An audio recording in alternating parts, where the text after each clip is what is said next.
Diz o seguinte a palavra do Senhor: mas eu te oferecerei sacrifício com a voz do agradecimento. O que votei, pagarei. Do Senhor vem a salvação. Vamos orar. Senhor, nós te pedimos sinceramente e humildemente que o Senhor fale conosco, que a tua palavra produza transformação no coração de cada jovem, ó Deus. Que a tua palavra, Senhor, venha refazer tudo aquilo que precisa ser refeito em nós. Em nome de Jesus eu te peço. Amém. Glória a Deus. Podem sentar. Pessoal, Jonas é um profeta que teve um período de ministério muito curto. Ele profetizou durante poucos anos. E nessa época Israel não estava muito bem, né? O povo de Israel estava numa situação de decadência espiritual, eles estavam mal, não estavam buscando a Deus com aquele fervor, com aquela fidelidade que em outros tempos buscaram. Mas mesmo assim a gente percebe que o livro ele é voltado em grande parte para uma mensagem de Deus para uma nação estrangeira, uma nação que não era a nação de Israel. Os ninivitas eram o alvo da mensagem do profeta. Apesar de que o conteúdo da mensagem que é passada para os ninivitas não é muito detalhado, né? Deus apenas convidava eles a se arrependerem. O profeta não descreveu com muitos detalhes as palavras que ele pregou em Nínive. E aí a gente percebe que boa parte da história do livro, boa parte daquilo que o livro de Jonas traz, fala do próprio Jonas. Aquele grande peixe, que algumas pessoas dizem que foi baleia, não foi baleia, a Bíblia não diz baleia, tá? Grande peixe. E como o profeta foi desobediente, resistente à voz de Deus, tudo mais. Mas eu separei apenas um versículo para a gente meditar, porque esse versículo fala exatamente do tema que eu queria compartilhar com vocês hoje, né? Sacrifício, oferecer sacrifício. No que diz respeito à salvação, só há um sacrifício, o sacrifício de Cristo.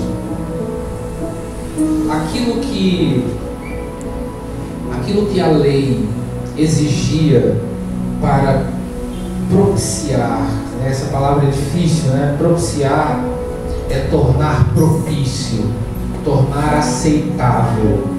O livro, a carta aos Hebreus, diz que na verdade o sacrifício não perdoava os pecados, ele não resolvia o pecado, ele apenas tornava a pessoa que oferecia o sacrifício aceitável. Era necessário que viesse um sacrifício perfeito, oferecido por um sacerdote que não era pecador, para que aquele sacrifício tivesse o efeito que os sacrifícios do Velho Testamento faziam apenas um paliativo. Eles apenas, o autor aos Hebreus diz que a lei é uma sombra das coisas futuras e não das coisas de fato. Então o sacrifício, no que diz respeito à salvação, só há um sacrifício, o de Cristo. Só há um altar, a cruz. Mas lá no Antigo Testamento não era apenas o sacrifício do cordeiro que era feito. Eles faziam vários tipos de sacrifício. Eles faziam vários tipos de oferta. Além de oferecer o cordeiro, eles ofereciam também pães, eles ofereciam trigo, eles ofereciam azeite, eles ofereciam vinho, eles ofereciam outros animais como bodes, pombinhos, bois. Então não era apenas o sacrifício para o perdão do pecado. Havia um sacrifício chamado sacrifício de cheiro suave. Havia um sacrifício chamado sacrifício de comunhão. Havia um sacrifício que eles chamavam de sacrifício movido na presença do Senhor. Esse era com grãos. O ofertante aparecia diante do sacerdote com uma tigela, com uma bacia, com uma sacola de grãos. E ele movia, ele fazia um gesto, movendo aquela oferta com o seu corpo, oferecendo a Deus. Então esses tipos de sacrifícios são diferentes daquele para o perdão, né, para a propiciação dos pecados. Então esses sacrifícios, eles permanecem no dia de hoje, não daquela forma. Da mesma maneira que o sacrifício para perdão existe ainda hoje, que é o sacrifício de Cristo, que é eterno, que é permanente, que não passa. O sacrifício como o incenso que era queimado, a oferta como os grãos que eram tostados, e o cheiro daqueles grãos tostados subia na presença de Deus, e a Bíblia diz que aquilo era como um cheiro suave na presença do Senhor. Esses sacrifícios, eles simbolizam a nossa vida cristã. Quando você está louvando a Deus, é como se você estivesse fazendo um desses sacrifícios. Não aquele que Cristo fez na cruz, claro, mas uma dessas ofertas que eram postas para queimar sobre o altar. Quando você está orando, é como se você estivesse fazendo um desses sacrifícios. O livro do Apocalipse diz que um anjo pegou as orações dos santos e colocou dentro de um incensário, e colocou fogo no incensário, e o cheiro, a fumaça daquele incensário subia na presença de Deus com a oração dos santos. Então, aquilo que o sacerdote fazia, queimando incenso diante do lugar santíssimo, nós fazemos hoje quando nós oramos. A sua oração está subindo diante de Deus? Se está, diz amém. O amém não foi muito firme não, mas tudo bem. E onde é que eu quero chegar afinal? Do que o pastor Júlio está falando? O texto diz: mas eu te oferecerei sacrifício com a voz de agradecimento. Ele está falando que esse sacrifício que ele vai oferecer seria declarando ou cantando a Deus em forma de gratidão, em sinal de gratidão. E aí eu queria que vocês percebessem uma coisa. O apóstolo Paulo diz: não vos conformeis com este mundo, mas transformai-vos pela renovação do vosso entendimento. Apresentei os vossos corpos em sacrifício santo e agradável a Deus. Amém? Então a sua vida também deve ser um sacrifício. Seu louvor é um tipo de sacrifício, a sua oração é um tipo de sacrifício, a sua vida, o seu comportamento é um tipo de sacrifício também. E aí vem uma comparação, uma ilustração que eu queria que vocês percebessem. O que acontece? Quem conhece aqui como aconteciam os sacrifícios lá do Velho Testamento? Quem sabe como era feito? Todo mundo sabe? Quem sabe, levanta a mão aí bem alto. Algumas pessoas sabem e outras não. Havia um grande altar de cobre do lado de fora do templo, ou, dependendo da época, do lado de fora da tenda da congregação. Ainda do lado de fora ficava uma pia do mesmo metal, onde os sacerdotes lavavam as mãos e os utensílios ali para oferecer os sacrifícios. Esse altar do sacrifício, ele recebia as ofertas que cada pecador, que cada servo de Deus iria levar para o Senhor. Então, aquele fogo ali, ele não se apagava nunca. Os sacerdotes estavam sempre renovando a lenha, né? É por isso que a Bíblia diz lá no Velho Testamento: e o fogo arderá continuamente no altar, e E isso é literal, ele não poderia apagar, o fogo ardia continuamente. A cada dia eles tiravam as cinzas, tiravam o pó e deixavam as brasas vivas e colocavam mais lenha. Então, o que acontece quando você coloca alguma coisa para queimar numa fogueira? Ele queima, não é isso? E depois que ele queima, tem como você reaver aquilo que você queimou ali? O que quer que seja, depois que é queimado, tem como você recuperar aquilo que foi queimado? Não? Tá bem, muito bem. Então, isso nos ensina que todo sacrifício, que toda oferta não tem volta. Quem entendeu diz amém. Aquilo que você oferece como sacrifício para Deus não tem volta. Depois que aquilo é oferecido para Deus, depois que aquilo é queimado no altar, aquilo não volta jamais, aquilo jamais é restituído, jamais é recomposto. Aquilo você perde para sempre. Amém? Aí eu disse agora há pouco que a nossa vida, o nosso corpo é um sacrifício vivo, santo e agradável a Deus. Então, meus irmãos, se você não entendeu a analogia, eu vou explicar para vocês. Se você ofereceu a sua vida no altar, se você ofereceu a sua vida para Deus, não tem mais volta. É um sacrifício. O caráter do sacrifício, na sua essência, é irreversível. Depois que a oferta está sobre o altar e ela começa a queimar, e ela queima até o fim, acabou. Aquilo não é mais seu, é de Deus. A única coisa que sobra para você são as cinzas.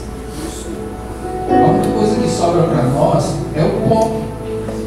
A única coisa que sobra para nós é a lembrança daquilo que foi queimado e a cinza da fogueira. Se o sacrifício é irreversível, se o sacrifício é unilateral, se o sacrifício é único, eterno e permanente, por que eventualmente algumas pessoas querem a vida delas de volta? Por que eventualmente algumas pessoas que entregaram a sua vida a Cristo como um sacrifício vivo, santo e agradável a Deus? Por que algumas pessoas que colocaram a sua vida sobre o altar de Deus, eventualmente elas acreditam, elas imaginam que elas podem tomar a vida delas de volta? Se o fogo já consumiu a oferta, se o fogo já queimou aquilo que foi oferecido, não sobra nada além de pó. E aí,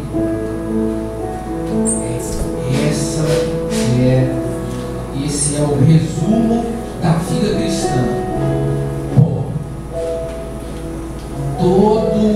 Toda a glória, toda a virtude, toda a beleza daquilo que foi oferecido é completamente entregue para Deus.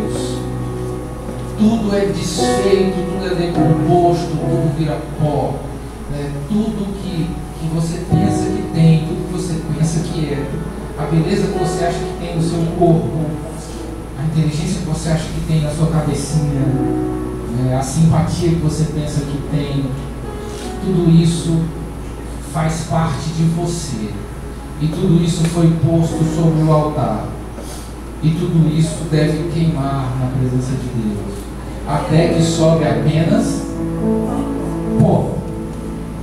E aí o pó não tem, né? Qual a beleza do pó? Nenhuma. Só dentro da cara que bota para rebocar. Argamassa. Só o pó da Mary Kay. Esse tem algum valor, né? Mas o pó da cinza do altar, aquilo que é queimado, aquilo que é desfeito pelo fogo, ele é completamente livre de qualquer valor. Eu não estou dizendo que vocês não têm valor, na verdade vocês têm, mas para Deus, nosso valor para Deus, nós somos preciosos, caros para Ele. O que nós não podemos é nos iludir que temos algum valor para nós mesmos, ou imaginarmos que somos donos da nossa vida e que fazemos o que queremos, que fazemos e acontecemos. Na verdade, se você verdadeiramente é cristão, se você verdadeiramente segue o cristianismo à risca, você precisa entender que a sua vida é um sacrifício. E como sacrifício, ela recebe todo o tratamento que qualquer sacrifício tem. O sacrifício era degolado, o sacrifício era morto, o sacrifício era repartido, o sacrifício era posto sobre as lenhas, sobre o fogo, o sacrifício era queimado até o fim, até virar pó. E essa é a vida cristã. A vida cristã, ela, diferente do que alguns lugares ensinam, né, que você tem que ter tudo, que você tem que ser lindo, maravilhoso e rico, o Evangelho não ensina isso. O Evangelho ensina que a nossa vida é um sacrifício. E o que se espera de um sacrifício além de que ele vire pó? João entendeu perfeitamente o Evangelho. Ele diz que ele cresça e que eu diminua. Ou seja, que eu vire pó, que eu seja queimado até o fim.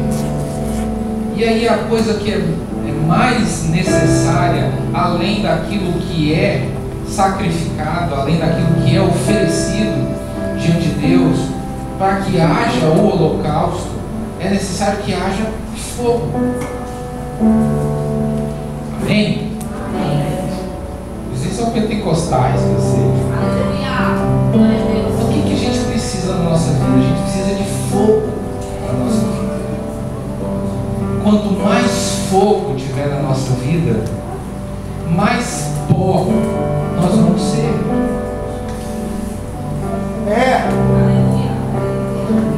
O pó aparece de forma inversamente proporcional à quantidade de fogo. Quanto mais fogo, mais rápido vira pó. Quando nós estamos longe do fogo, dificilmente viramos pó. É preciso muitos anos na frente de uma lareira para alguém virar pó. Mas se nós estivermos lá dentro das brasas, em poucos instantes nós viraremos pó. E quando eu falo de pó, eu estou falando de humildade mesmo. A vida cristã deve ser uma vida de humildade, de renúncia. Talvez eu pudesse escolher outro tema para falar sobre para vocês. De repente algo animado que fizesse vocês rirem, pularem, se alegrarem. Eu poderia soltar algumas frases de efeito, algumas frases prontas que deixariam vocês empolgados e animados. Mas sinceramente talvez isso fosse na contramão do Evangelho. Então eu prefiro que vocês entrem no céu, que vocês fiquem na terra,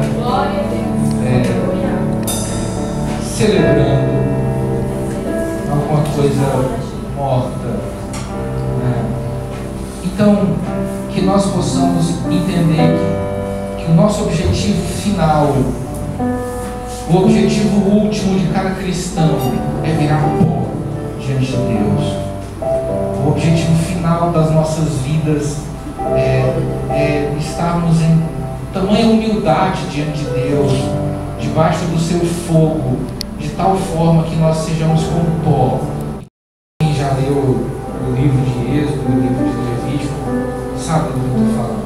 Cada uma dessas ofertas, por mais que o resultado dela seja pó no final, mas coisa santíssima é para Deus. Então, meus irmãos queridos, que cada um de nós tenha essa disposição que Jonas teve aqui, de oferecer sacrifício com voz de agradecimento.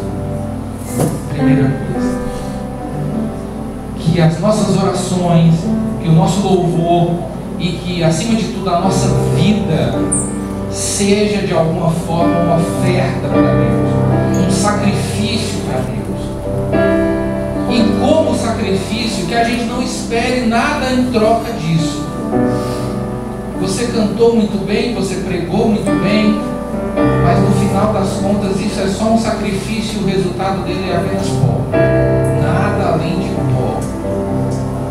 Então que não haja expectativas, que não haja interesses outros naquilo, no resultado daquilo que a gente faz para Deus.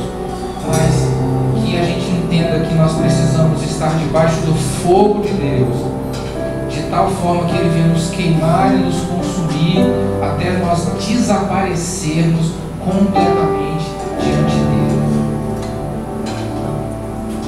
Esse é o nosso objetivo, desaparecer diante de Deus, para que Ele apareça, que a gente possa diminuir, para que Ele cresça, que nós possamos nos tornar invisíveis, para que Ele seja visível em nós, que as pessoas olhem para nós e vejam o rosto dele e não o nosso próprio rosto, com ou sem berinjela. Que o rosto seja o rosto de Cristo em nós, que nós possamos entender que a nossa vida é esse sacrifício. Glória a Deus, que Deus nos abençoe e nos faça eternamente ofertas para Ele. Amém? Glória a Deus. Quem entendeu diz amém. Amém. Quem quer ser uma oferta diz glória a Deus. Glória a Deus. Glória a Deus. Todo mundo quer ser oferta, ninguém quer virar pó. Glória a Deus. Vamos ficar de pé. Vamos fazer uma oração agora, pedindo a Deus esse fogo sobre nós, esse fogo que nos tornará pó. Amém? Glória a Deus. Eu queria pedir para o Pedro fazer essa oração. Amém?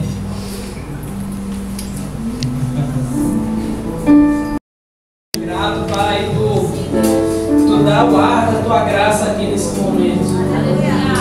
Em todo momento da nossa vida que fosse assim, Pai. Que pudéssemos cada dia mais diminuir diante da tua presença. Que cada dia mais pudéssemos, Pai, fazer que nós venhamos agradecer o teu nome. Pai amado, te amamos tanto, Deus. Eu te peço, Pai, que o Senhor venha estar de frente das nossas vidas, de frente desse tempo, Pai amado, de frente dessa juventude, em cada direcionamento, em cada pensamento, em cada posição, Pai amado, tu seja o centro do nosso universo. Pai, do nosso levantar, do nosso deitar, do nosso comer, do nosso dormir, tu seja o centro do nosso universo, porque tu és tudo para nós, Deus. Aleluia, eu te peço, te agradeço em nome de Jesus por essa oportunidade. Meu Deus, o fôlego de vida para te louvar, te agradecer, te agradecer. Livre-nos para essa liberdade de poder exclamar, de poder gritar em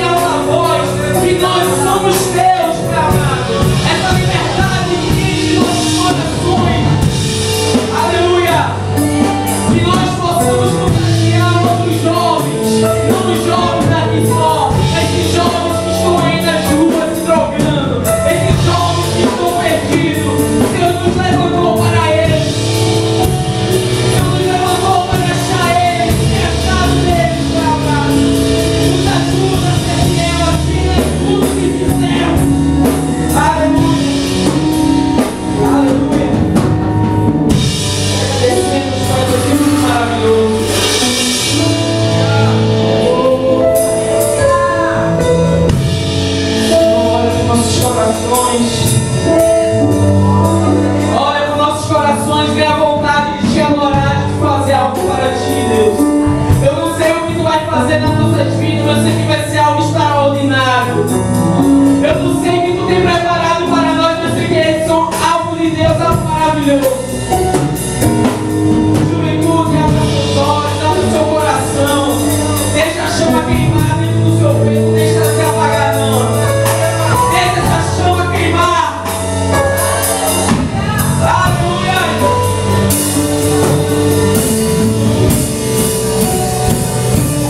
Que momento de adoração, que momento de palavra de amor para Ele. Diga o que tu tem pro Deus.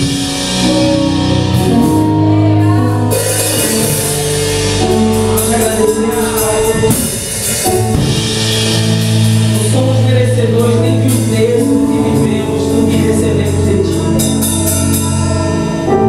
Somos filhos ingratos, mas ainda assim, Tu olha para nós com olhar de misericórdia de amor. Te peço, Pai, que a gente possa contagiar nossos irmãos, aqueles que estavam aqui junto conosco, Pai. Que essa chama venha irradiar nas nossas famílias. Qualquer lugar que a gente pisar, qualquer lugar assim. Leva para nossas casas esse mesmo espírito. Leva para nossas casas esse mesmo espírito de louvor. Que nos protege. Te agradecemos em nome de Jesus. Amém. Irmãos, esteja andando sobre as águas. E durante a mensagem, eu não orei pela irmã, eu não sabia que a irmã estava doente, eu não impus as mãos sobre ela, eu não fiz absolutamente nada, eu simplesmente estava pregando a palavra. E durante a pregação da palavra, ela tinha 2 cistos nas cordas vocais. E os cistos desapareceram durante a pregação da palavra. Pelo poder da palavra, pela virtude da palavra de Deus, só. Eu não orei por ela, eu nem olhei para o lado dela, eu não imaginava que ela tinha essa enfermidade. E ela fez um exame, e o exame que ela faria para fazer uma operação, para retirar os cistos. E quando ela fez o exame, não tinha mais nada nas cordas vocais dela. Então ela foi curada pela virtude da palavra de Deus. Então, que nós possamos ter mais experiências como essa. E só teremos essas experiências quando nós verdadeiramente estivermos mergulhados na palavra de Deus. E a escola dominical é um bom momento para a gente começar. Amém? Então, eu queria que todos vocês que estão aqui estejam também na escola bíblica dominical nesse domingo, tá? Só que aí nós vamos fazer algo. Se você realmente quer ser uma pessoa usada por Deus, quer ser uma pessoa que Deus tem negócio, eu acho que essa é a primeira coisa. Os grandes homens de Deus que eu vi e me inspirei na minha vida, todos eles tinham essa rotina de estar sempre buscando na casa do Senhor e em casa também, devocionais em casa. Então é assim que nós vamos ver grandes coisas acontecendo na nossa vida. Amém? Vamos ficar de pé, gente? Eu vou despedir os irmãos com a bênção apostólica. Glória a Deus. Estenda a sua mão. Com o amor de Deus, nosso Pai amado, a graça de Jesus, seu Filho, a comunhão e as consolações do Santo Espírito sejam conosco, hoje e eternamente. A igreja diz amém. Salve seu irmão com a paz do Senhor. Deus sorriso para ele.